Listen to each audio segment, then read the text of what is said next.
Hello everyone, welcome to Lucky Education. और आज हम स्टार्ट करेंगे क्लास 10th की सिविक्स का चैप्टर नंबर 1 पावर शेयरिंग। और इसके वेरी शॉर्ट क्वेश्चन और शॉर्ट क्वेश्चन हम देखने वाले हैं और एमसीक्यूज भी हम देखेंगे। इससे पहले एक जानकारी मैं आपको दे दूं, लक्की एजुकेशन पर ऑलरेडी मैंने क्लास 10th की हिस्ट्री, क्लास 10th की ज्योग्राफी और क्लास 10th की आपकी इकोनॉमिक्स, इसके शॉर्ट क्वेश्चन मैं अपलोड कर चुका हूँ, है ना। आप उनको देख सकते हो, अभी प्लेलिस्ट में जाके भी मिल जाएंगे। आप नीचे स्क्रॉल करोगे तो आपको मिल जाएंगे लेटेस्ट वीडियोज में, राइट। तो ये भी हम 1-2 दिन में ख़त्म कर देंगे और इनकी कंबाइंड वीडियो भी आपको मिल जाएगी 2-3 दिन बाद, है ना। तो शॉर्ट क्वेश्चन हम स्टार्ट करते हैं। पावर शेयरिंग चैप्टर नंबर 1 आपने देखा ही है। पावर मतलब शक्ति का शेयरिंग, पावर का शेयरिंग। आपने देखा होगा भारत में, जैसे आपको बताएं, भारत में जो सरकारें, आपको 3 तरह की सरकार देखने को मिलेंगी। एक तो आपकी सेंट्रल गवर्नमेंट है, दूसरी स्टेट गवर्नमेंट है और तीसरी आपकी लोकल गवर्नमेंट है। तो हमने क्या कर रखा है, जो पूरी की पूरी पावर है उसको 3 भागों में शेयर कर रखा है। एक सेंट्रल गवर्नमेंट के पास भी पावर है, स्टेट गवर्नमेंट के पास भी पावर है, लोकल गवर्नमेंट के पास भी पावर है। तो पावर शेयरिंग जनरली आपको कहाँ देखने को मिलती है, जिस भी जगह पर आपको डेमोक्रेसी मिलेगी, जहाँ पर डेमोक्रेटिक फॉर्म ऑफ गवर्नमेंट मिलेगी, वहाँ पर पावर शेयरिंग होती है। और जहाँ पावर शेयरिंग नहीं होगी तो वहाँ आप देखना, वहाँ कोई ना कोई समस्या जरूर मिलेगी। जैसे इस चैप्टर में आपने देखा, श्रीलंका में समस्या थी, पावर शेयरिंग नहीं करी किसने, सुनेला लोगों ने तमिल्स के साथ, तो वहाँ पर सिविल वॉर हो जाता है, ठीक है। आई होप, मैं ये मान के चल रहा हूँ आपने चैप्टर पढ़ लिया है, तो इसलिए मुझे ज़्यादा बेसिक्स बताने की जरूरत नहीं, फिर भी मैं कोशिश करूँगा थोड़ा थोड़ा बता दूँ, राइट। तो उम्मीद करता हूँ आपने चैप्टर को रिवाइज कर लिया। तो अब बस ये रिवीजन टाइप की चीज़ है ना। पावर शेयरिंग, पहला question, name the capital of Belgium. Belgium एक देश है, आपको पता है कहाँ पड़ता है, यूरोप में पड़ता है, छोटा सा एक देश है। तो बेल्जियम की कैपिटल का नाम क्या है, ब्रुसेल्स, ये आप ध्यान रखना। श्रीलंका को कब आज़ादी मिली बॉस, श्रीलंका को 1948 में आज़ादी मिली थी, भारत के जस्ट 1 साल बाद। भारत को कब मिली थी, 1947 में। श्रीलंका को कब मिली, 1948 में। और चाइना को मिलती है 1949 में, चाइना भी याद रख लेना, ठीक है। सिविल वॉर क्या होता है, देखो भाई, अपने ही देश के अंदर, जब अपने ही देश के अंदर जो लोग आपस में लड़ने लग जाते हैं, that is called civil war. A violent conflict between opposing groups within the country that become so intense that it appears like a war. मतलब एक बहुत ज़्यादा खूनी, मतलब संघर्ष आपको देखने को मिलेगा 2 ग्रुपों के बीच में देश के भीतर ही, और ये इतना इंटेंस हो जाता है, इतना तेज हो जाता है कि लग रहा है यार लड़ाई चल रही है, राइट।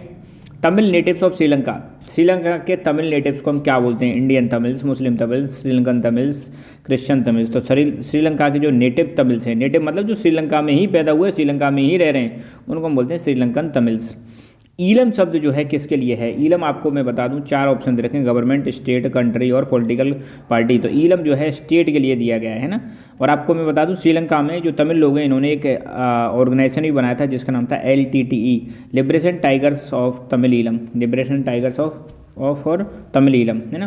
तो लिबरेशन टाइगर्स तमिल ईलम जो बनाया गया था, ये ईलम जो शब्द है ना, यहाँ पे ईलम मतलब स्टेट। तो श्रीलंका में जो तमिल लोग हैं वो डिमांड कर रहे थे कि यार हमारा तो स्टेट सेपरेट कर दो, है ना। और ये जो तमिल लोग थे ज़्यादातर नॉर्थ और ईस्ट वाले हिस्से में रहते थे, श्रीलंका के में या रह रहे हैं। Dash means A social division based on shared culture. किसको मतलब हम बोलते हैं कि यहाँ पे सोशल डिवीजन जो कल्चर के आधार पर होता है, तो वो एथनिक का मतलब है ना। Ethnic means social division, culture के आधार पर। जैसे आपने देखा श्रीलंका में 2 एथनिक ग्रुप्स थे, सिन्हेला और तमिल्स, तो उनका कल्चर कैसा था, अलग अलग, इसलिए division. Dash in Belgium is a good example of power sharing among different groups. तो श्रीलंका में किस टाइप की गवर्नमेंट एक एग्जाम्पल है कि अलग अलग ग्रुप्स ने पावर शेयरिंग कर रखी है, तो उसका सही एग्जाम्पल है कम्युनिटी गवर्नमेंट। कम्युनिटी गवर्नमेंट, अलग अलग कम्युनिटी ने पावर शेयर कर रखी है।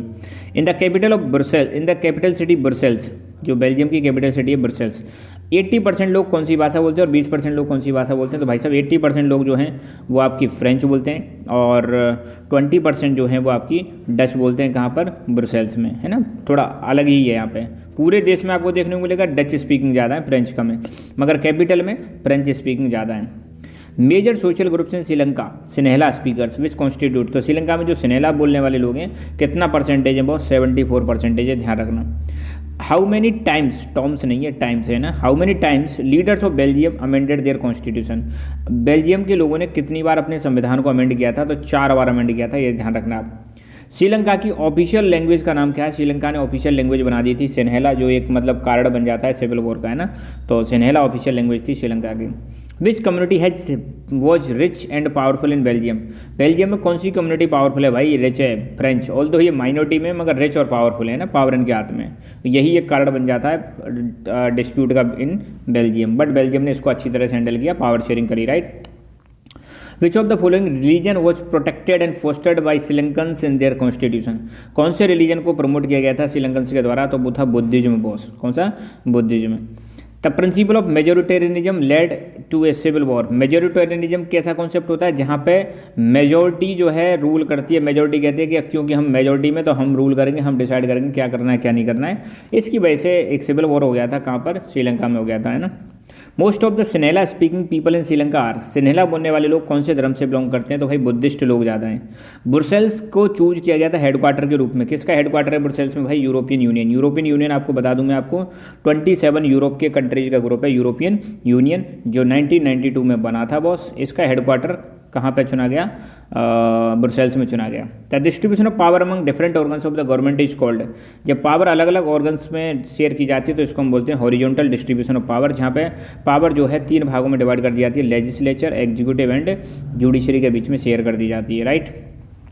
इन a democracy who holds the power. Democracy में पावर किसके हाथ में होती है? Public, government, local government, none of these. तो पब्लिक के हाथ में होती है। भाई डेमोक्रेसी क्या डेफिनेशन ही क्या है?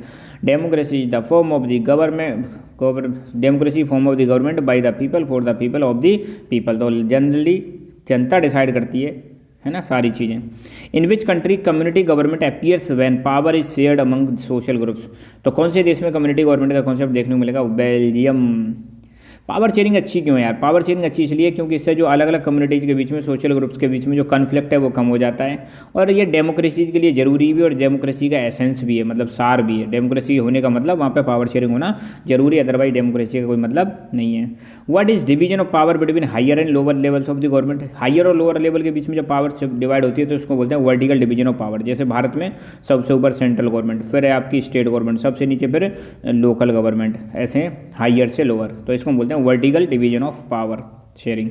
What are the different organs of the government. Government के 3 ऑर्गन्स होते हैं भैया, different, legislature, executive and judiciary. इसी को बोलते हैं horizontal distribution of power sharing.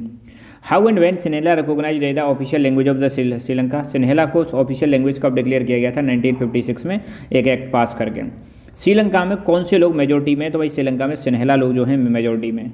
उन कंट्रीज के नाम बताओ जिनका बॉर्डर बेल्जियम के साथ लगता है। तो भाई 4 देश हैं, France, Netherlands, Germany, Luxembourg. France, Netherlands, Germany, Luxembourg, इनका बॉर्डर जो है और बेल्जियम के साथ लगता है ना। ये सारे के सारे यूरोपियन कंट्रीज हैं। श्रीलंका में मेजर ग्रुप्स कौन कौन से हैं? Ethnic groups. तो देखो श्रीलंका में मेजर एक तो सिन्हेलाज हैं 74%, 18% तमिल्स हैं, तमिल्स में भी 13% श्रीलंकन तमिल्स, 5% इंडियन तमिल्स हैं, राइट। और 7% क्रिश्चियन लोग हैं। ये मेजर एथनिक ग्रुप हो गया। बेल्जियम में कौन कौन से एथनिक ग्रुप हैं? तो बेल्जियम में 59% तो डच बोलने वाले लोग हैं, 40% फ्रेंच बोलने वाले लोग हैं और 1% जर्मन बोलने वाले लोग हैं यहाँ पर बेल्जियम में। मगर इसका उल्टा आपको देखने को मिलेगा उनकी कैपिटल ब्रुसेल्स में, जहाँ पे 80% फ्रेंच हैं, 20% डच हैं। बेल्जियम कहाँ पे भाई, कौन से कॉन्टिनेंट में? तो बेल्जियम जो है आपका यूरोप में आता है। सिविल वॉर श्रीलंका में कब खत्म हुआ था? 2009 में खत्म हुआ था। तो यहाँ पर हमारा ये चैप्टर के क्वेश्चन कंप्लीट हुआ है। आई होप आपको समझ में आ गए होंगे। ये क्वेश्चन मैं आपको देता हूँ, कमेंट करके बताना ज्योग्राफी से। अर्थ समिट किस ईयर में हुई थी? पहला क्वेश्चन एक ज्योग्राफी से ही है। दूसरा क्वेश्चन मैं आपको चलो इकोनॉमिक्स से देता हूँ सो दैट आपका चेक कर सकें इंडिया में जो करेंसी नोट्स हैं उनको कौन प्रिंट करता है। और तीसरा क्वेश्चन मैं आपको हिस्ट्री से देता हूँ, आपको बताना है एक्ट ऑफ यूनियन कब आया था और ये क्या था। 3 क्वेश्चन है, कमेंट करके बताएं। Thank you.